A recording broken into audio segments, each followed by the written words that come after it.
Հարգելի Տիկին Վարդանյան, հարգելի Տիկին Տիգրանյան, հարգելի գործընկերներ, սիրելի հայրենակիցներ, փորձեմ հնարավորինս սեր ներկայացնեմ մեր բյուջեն, որտեվ այն զեկույցը, որ ունեմ 15 էջ է իհարկե, նաև հաշվի առնելով մեր բյուջեի չափը, որը հաճախ ամենամեծ ուշադրության կենտրոնում է,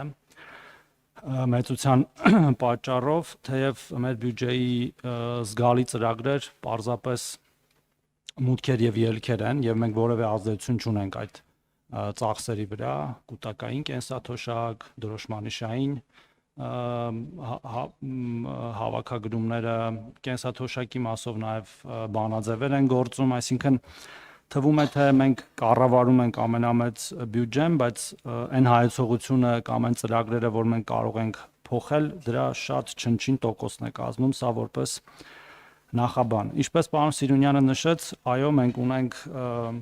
բավական էական աճ պետական բյուջեի 2026 թվականի նախագծում 87.4 միլիարդ դրամով կամ 96%-ով, որը մեծ կտորներով ներկայացնեմ, թե ինչից է բաղկացած։ Կենսաթոշակային ապահովության ծրագրի բյուջեն, որին բաժին է ընկնում 590.8 միլիարդ դրամ կամ ոլորտի բյուջեի 59.5%-ը, այդ թվում որից 244 միլիարդ դրամը կൂട്ടակային կենսաթոշակների հատկացումներն են, 2025 թվականի նկատմամբ աճել է 30.5 միլիարդ դրամով կամ 5.4%-ով։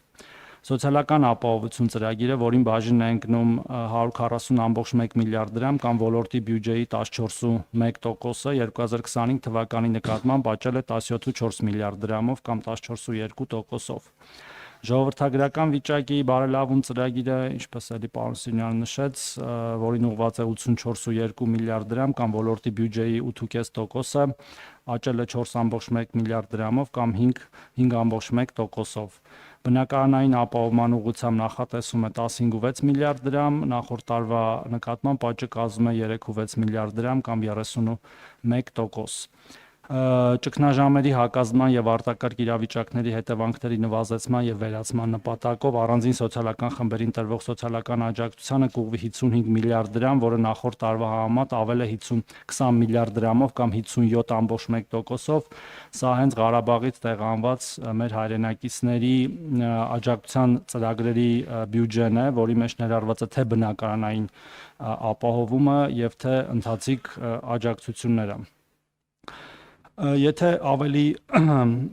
մանրամասնեմ ամեն տողում ինչ ծրագրեր ունենք, իհարկե կարող եմ, բայց երևի անդրադառնամ մի քանի մեծ ծրագրերի, որոնք որ տեղի են ունեցել եւ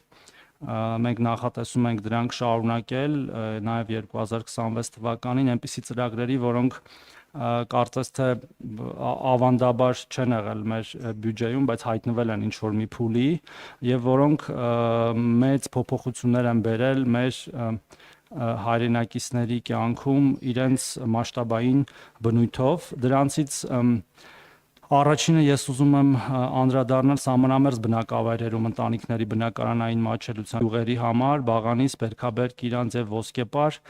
որտեղ 16 միլիոնի փոխարեն մենք ֆինանսավորել ենք 21 միլիոն դրամի չափով, եթե հաշվառումը նախորդ 1 տարվա ընթացքում եղել է հենց այդ գյուղերում, որպեսզի այնպես չստացվի, որ նորեկները ավելի մեծ առավելություն ունենան, քան այդտեղ ապրող մեր հայրենակիցները եւ ծրագրի շրջանակներում ըստ էության կարելի ասել այսօրվա դրությամբ տվյալները 1 շաբաթվա հնության են հաստատվել է 2299 շահառուի հայտ, որից 2232-ը արդեն վարկավորվել է, ինչը նշանակում է, որ այդ ընտանիքները սկսել են շինարարական աշխատանքները։ Խոսքը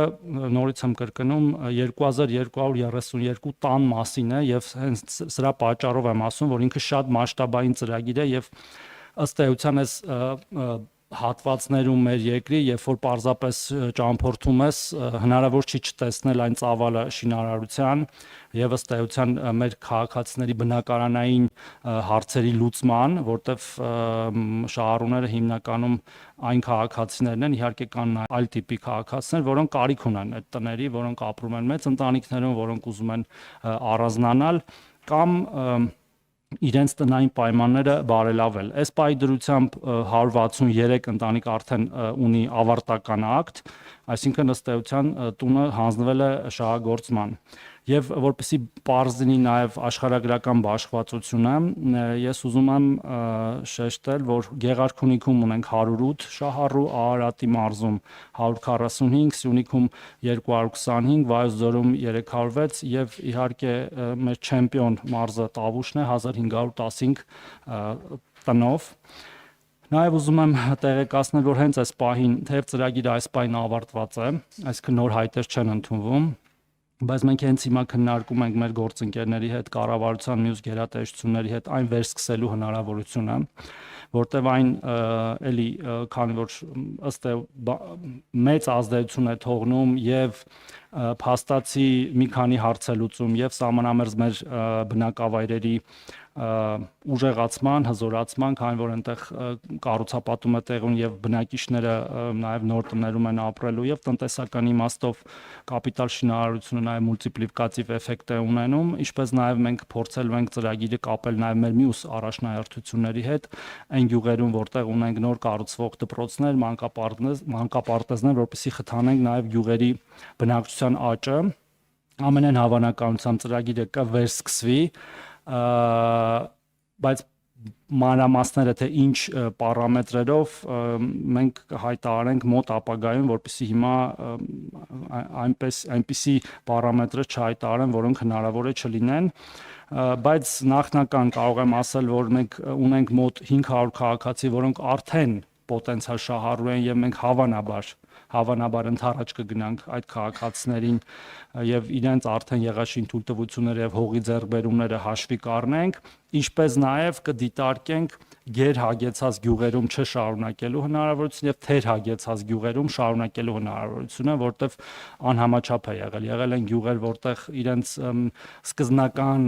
բնակֆոնդի օրինակ 10%-ն է կառուցվել նոր, այսինքն դա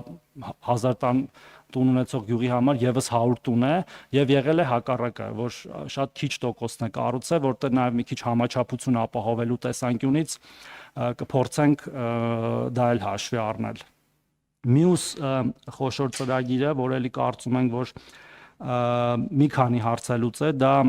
կենսաթոշակային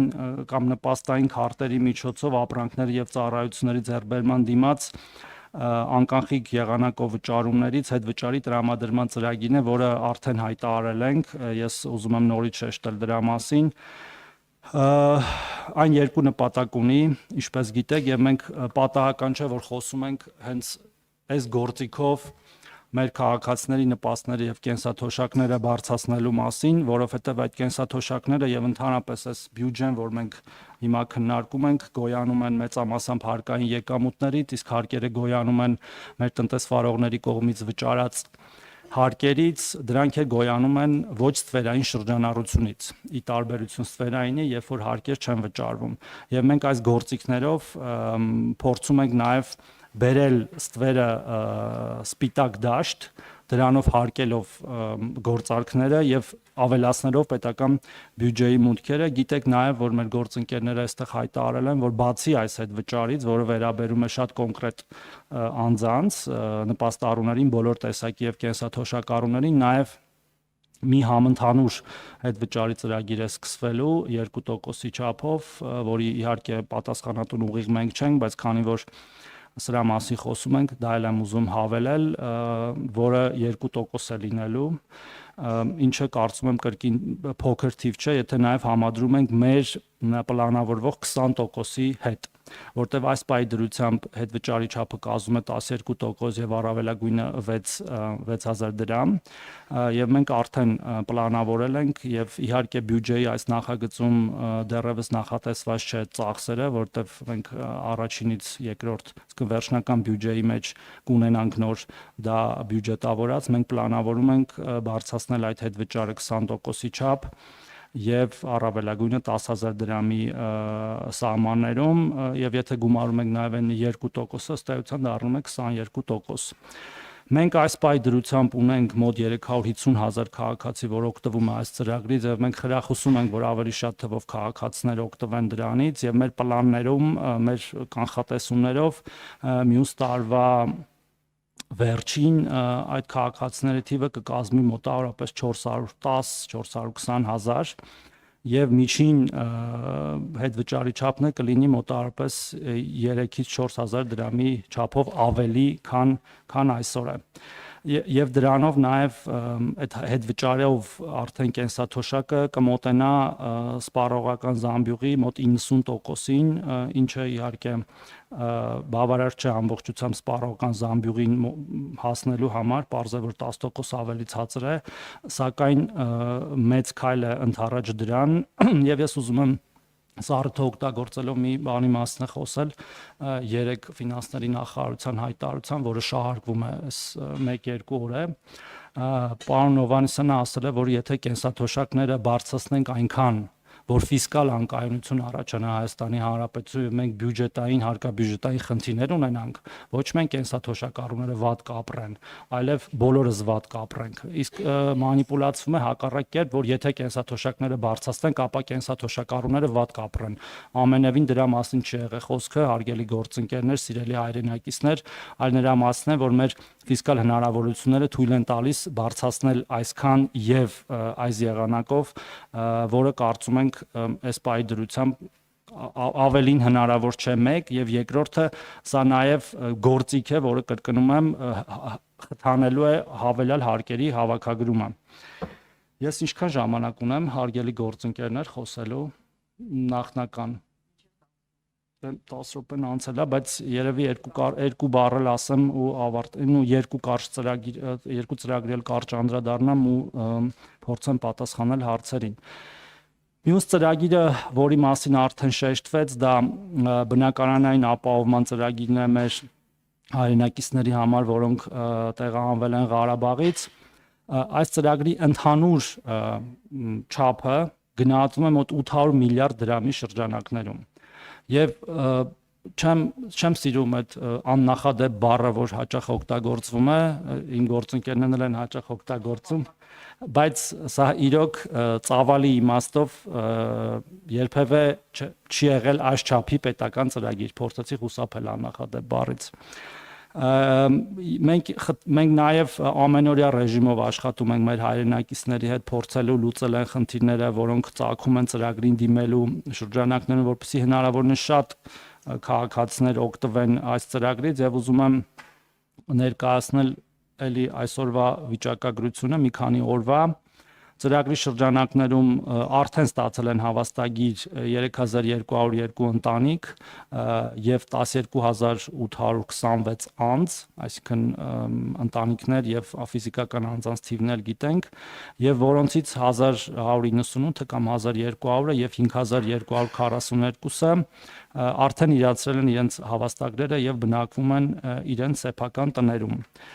Իհարկե մենք նաև մոնիտորինգի ենք ենթարկում ամենօրյա ռեժիմով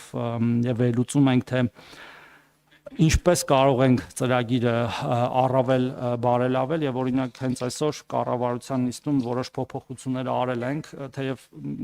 նախարարության կայքով հրապարակել ենք, բայց կուզեմ նաև այս ֆորմատով ներկայացնել, որ ծրագրի շահառու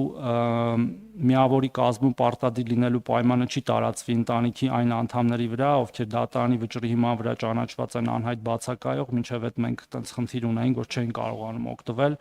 ընտանիքի մյուս անդամներին, շահառու ընտանիքների այն անդամները, ովքեր 2023 թվականի սեպտեմբերի 10-ին դրությամբ եղել են անչափահաս, սակայն դիմում հայտարարություն լրացնելու ժամանակ լրացել է նրանց 18 տարին, ցանկության դեպքում հնարավորություն կունենալ ստանալ հավաստագիր որպես առանձին ընտանիք, որտեղ նման խնդիրներ են ունենում, եւ սա նաեւ շատ կարեւոր է այն համատեքստում, որ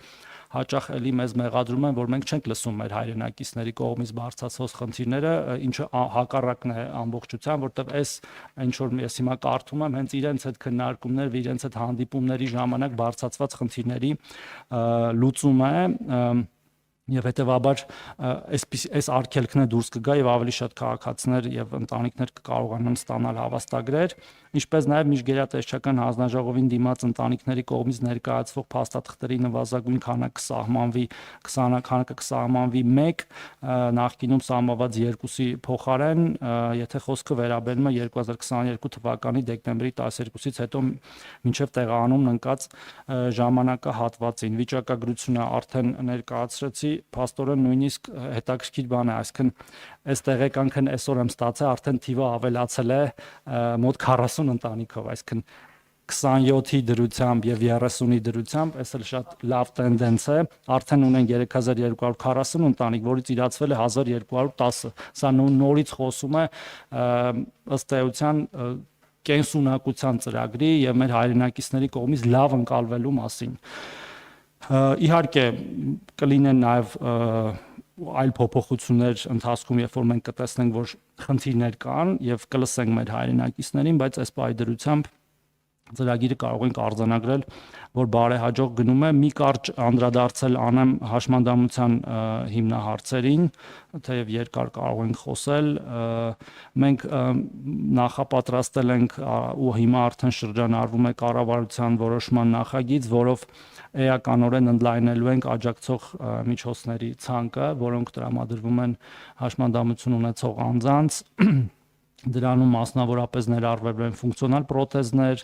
կոնխլեար իմպլանտների խոսակցական պրոցեսորները, անվասայլակների նոր տեսակներ, ինքնասպասարկման եւ խնամքի միջոցներ, շարժունակության ապահովման համար նախատեսված այլ աջակցող միջոցներ, տեղորոշման սարքեր եւ այլն, եւ 2026 թվականի բյուջեն 25-ի համեմատ աջակցող միջոցների մասով ավելանալու է մոտ 1.4 միլիարդ դրամով կամ շուրջ 29000 աջակցող միջոցով, եթե թվով հաշվենք, ինչպես պարոն Սիրունյանը նշեց, սրանն եմ ուզում անդրադառնալ եւ վերջ չարաշահելով ձեր համբերությունը, մենք հաճախ նաեւ խոսում ենք մեր խնամքի հաստատությունների մասին, մեր տարեցների խնամքի հաստատությունների մասին, երեխաների հաշմանդամություն ունեցող երեխաների, հոգեկան առողջության խնդիրներ ունեցող մեր հայրենակիցների խնամքի հաստատությունների մասին, որոնք ցավոք սրտի այդքան էլ բարվոք վիճակում չեն եւ մենք մեծ լայնածավալ, մեր նախարարության մասշտաբների համար բավական լայնածավալ կապիտալ շինարարության ծրագիր ենք սկսել, արդեն իսկ հենց այս պահին օրինակ տեղի է ունենում ամբողջական վերանորոգում եւ նույնիսկ կարելի ասել վերակառուցում, օրինակ Ձորակ մեր խնամքի կենտրոնի, այնուհետև տեղի է ունենալու մյուս բոլոր խնամքի հաստատությունների